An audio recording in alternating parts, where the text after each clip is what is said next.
ஞாயிறு வாசகம். திருவருகை காலம் 2ஆம் வாரம்.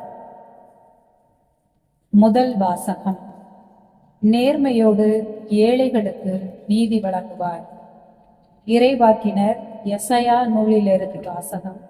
அதிகாரம் 11, இறைவசனங்கள் 1 தொடங்கி 10 முடியும். ஆண்டவருக்குரிய நாளில் ஈசாய் எனும் அடிமரத்திலிருந்து தளிர் ஒன்று துளிர்விடும். அதன் வேர்களிலிருந்து கிளை ஒன்று வளர்ந்து கனி தரும்.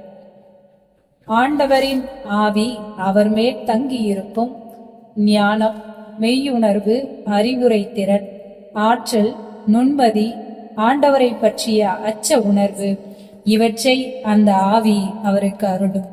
அவரும் ஆண்டவருக்கு அஞ்சி நடப்பதில் மகிழ்ந்திருப்பார். கண் கண்டதை கொண்டு மட்டும் அவர் நீதி வழங்கார். காதால் கேட்டதை கொண்டு மட்டும் அவர் தீர்ப்பு செய்யார். நேர்மையோடு ஏழைகளுக்கு நீதி வழங்குவார். நடுநிலையோடு நாட்டின் எளியோரது வழக்கை விசாரிப்பார். வார்த்தை எனும் கோலினால் கொடியவரை அடிப்பார். உதட்டில் எழும் மூச்சினால் தீயோரை அழிப்பார்.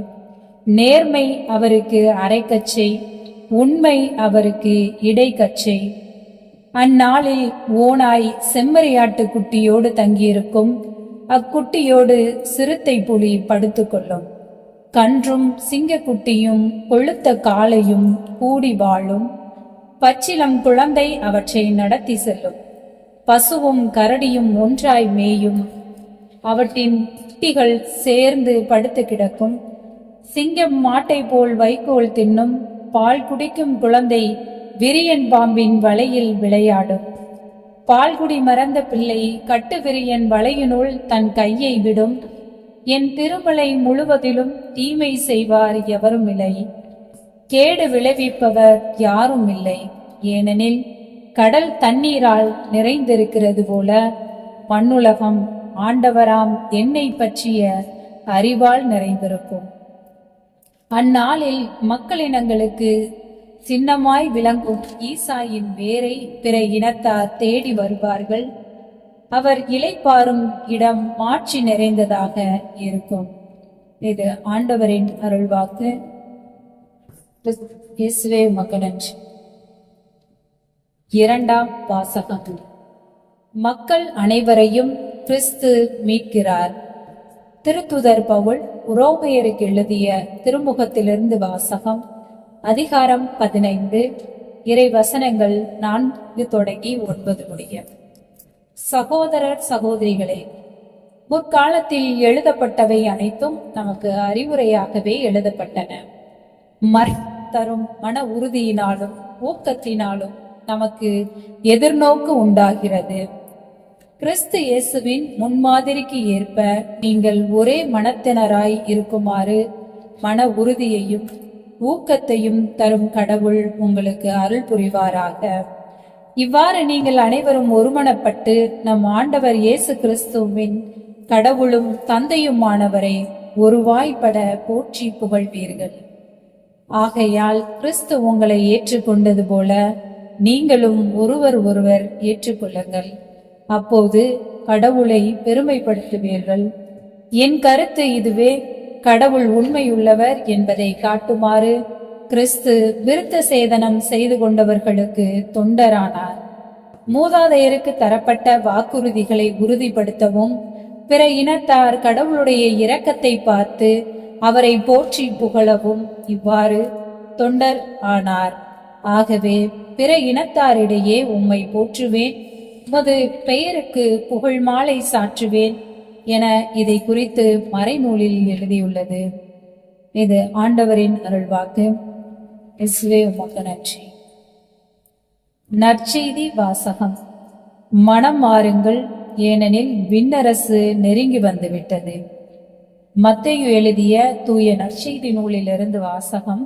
அதிகாரம் 3, இறைவசனங்கள் 1 தொடங்கி 12 முடிய. அக்காலத்தில் திருமுழுக்கு யோவான் யூதேயாவின் பாலை நிலத்திற்கு வந்து, மனம் மாறுங்கள், ஏனெனில் விண்ணரசு நெருங்கி வந்துவிட்டது என்று பறைசாற்றி வந்தார். இவரை குறித்தே பாலை நிலத்தில் குரல் ஒன்று முழங்குகிறது, ஆண்டவருக்காக வழியை ஆயத்தமாக்குங்கள், அவருக்காக பாதையை செம்மையாக்குங்கள் என்று இறைவாக்கினர் எசாயா உரைத்துள்ளார். இந்த யோவான் ஒட்டக முடியாலான ஆடையை அணிந்திருந்தார், தோள் கச்சையை இடையில் கட்டியிருந்தார், வெட்டுக்கிளியும் காட்டுத்தேனும் உண்டு வந்தார். எருசலேமிலும் யூதேயா முழுவதிலும் யோர்தான் ஆற்றை அடுத்துள்ள பகுதிகள் அனைத்திலும் இருந்தவர்கள் அவரிடம் சென்றார்கள். அவர்கள் தங்கள் பாவங்களை அறிக்கையிட்டு யோர்தான் ஆற்றில் அவரிடம் திருமுழுக்கு பெற்று வந்தார்கள். பரிசேயர் சதுசேயருள் பலர் தம்மிடம் திருமுழுக்கு பெற வருவதைக் கண்டு அவர் அவர்களை நோக்கி, விரியன் பாம்பு குட்டிகளே, வரப்போகும் சினத்திலிருந்து தப்பிக்க இயலும் என உங்களிடம் சொன்னவர் யார்? நீங்கள் மனம் மாறியவர்கள் என்பதை அதற்கேற்ற செயல்களால் காட்டுங்கள்.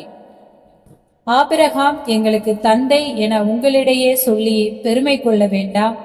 இக்கற்களில் இருந்தும் ஆபிரகாமுக்கு பிள்ளைகளை தோன்ற செய்ய கடவுள் வல்லவர் என உங்களுக்கு சொல்கிறேன். எனவே மரங்களின் வேரருகே கோடாரி வைத்தாயிற்று. நற்கனி தராத மரங்கள் எல்லாம் வெட்டப்பட்டு தீயில் போடப்படும். நீங்கள் மனம் மாறுவதற்காக தான் தண்ணீரால் திருமுழுக்கு கொடுக்கிறேன்.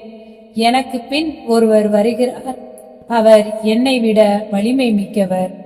அவருடைய மிதி அடிகளை தூக்கி செல்லக்கூட எனக்கு தகுதி இல்லை. அவர் தூய ஆவி என்னும் நெருப்பால் உங்களுக்கு திருமுழுக்கு கொடுப்பார். அவர் சுலகை தம் கையில் கொண்டு கோதுமையையும் பதரையும் பிரித்தெடுப்பார். தம் கோதுமையை களஞ்சியத்தில் சேர்ப்பார், ஆனால் பதரை அணையா நெருப்பிலிட்டு சுட்டெரிப்பார் என்றார். ஆண்டவரின் அருள்வாக்கு. கிறிஸ்துவே உமக்கு நன்றி.